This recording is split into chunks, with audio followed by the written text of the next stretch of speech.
هذا هو الهدف الأول لفريق الوداد الرياضي البيضاوية عن طريق أيوب بوستا من خلال عرضية اللاعب نور الدين أمرابط الذي ضيق الخناق على اللاعب الكيني. وبعد ذلك هذه العرضية من داخل منطقة العمليات أيوب بوستا يوقع أولى الأهداف للوداد، وبعد ذلك ثاني الأهداف عن طريق اللاعب بوسورية. أتيحت مجموعة من المحاولات الودادية، أكيد هدف رائع وعالمي عن طريق لاعب بوسورية للوداد أمام نادي نيروبي يونايتد اف سي الكيني.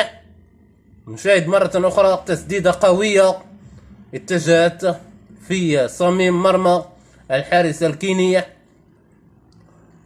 بوسوري رقم 34 يعطي ثاني الأهداف للوداد أمام نيروبي يونايتد.